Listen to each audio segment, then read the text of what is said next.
جەنگی یەکەمی جیهانی و جەنگەیە ڕەوتی مێژووی مرۆڤایەتی و سیاسەتی ناوخۆیی و نێودوڵەتی کۆمەڵگەی مرۆڤایەتی گۆڕی.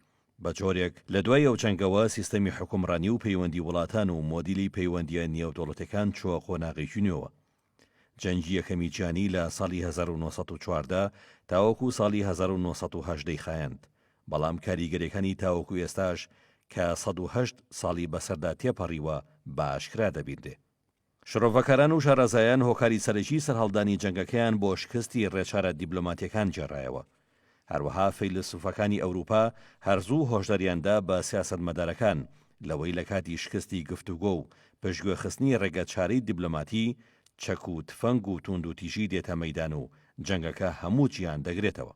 لە لایەکی ترەوە لە سەروبەندی سەردەمی کۆلۆنیالیزمی ئەوروپادا وڵاتە ئەوروپی و ڕۆژاوایەکان بەهۆی کەڵەکەبوونی ئابووریەکی زۆر و فراوانبوونی دەسەڵاتی سیاسی و سەربازیەوە بە تەواوی لە خۆبایی بووبوون.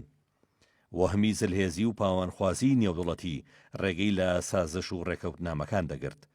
غروری سیاسەتمەدارەکان و بەریەکەوتنی بەرژەوەندەکان و حساب نەکردن بۆ سەروەری وڵاتەکان بە زەمینەیەکی گرنگی سەرهەڵدانی جەنگەکە ژمار دەکرێت.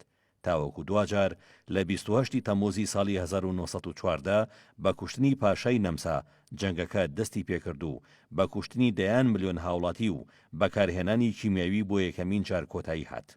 هەروەها بەهۆی شەڕەکەوە وڵاتانی پێشکەوت و هەموو هەوڵەکانی خۆیان بۆ پەرەپێدان بە پێشەسازی چەک خستەگەڕ، بە جۆرێک لە سەدانەوەی پیشەسازی وزەی جیهان خرایە خزمەت بواری سەربازی و بەرەمهێنانی چەکەوە. هەروەها بەهۆی جەنگەوە و دابەشبوونی جیهان بەسەر دوو بلۆکدا چەندین سیستەمی شانشینی لە جیهاندا گۆڕا و دەیان دەوڵەتی نوێ دروستکران. هەریەک لە شانشینی عوسمانی و ئەڵمانیا و نەمسا کە هاوپەیمان بوون دەسەڵاتیان لەدەستدا و لە خاکەکەیان دەیان دەوڵەتی نوێ دروستکرا. بەو جۆرە سیستەمی دەوڵەتی نەتەوەیی پەرەی پێدرا. بەریتانیا و فەڕەنسا و ئەمریکا و رووسیا سەرجەم وڵاتانی عەرەبیان دروست کرد و نەخشەی جوگرافیای سیاسی ناوچەکەیان دیاری کرد. هەروەها سیاسەتمەدارە کوردەکان لە باکوور و باشووری کوردستانەوە هەوڵەکانیان بۆ دروستکردنی دەوڵەتێک لە سەرخاکی کوردستان خستەگەڕ، بەڵام وڵاتانی زلهێز و براوەی جەنگەکە بەرژەوەندی خۆیان خستە پێش چارەنووسی دەیان ملیۆن کوردەوە و بەسەر کۆمەڵێک دەوڵەتی تازە دروست بوودا دابەشیان کرد. لە چوارچەوەی چەند ڕێکەوتنیی نێودوڵەتیدا بەرنامەی تواندنەوەی کوردیان لە ناو نەتەوە سەردەستەکانی وەکو فارس و تورک و عەرەبدا ڕشت. ئێستا و دوای 108 ساڵ بەهۆی ئاڵۆزەکانی ئۆکرانیەوە هەمان زەمینەی سەرهەڵدانی جەنگی یەکەمی جیهانی بەرچاو دەکەوێت.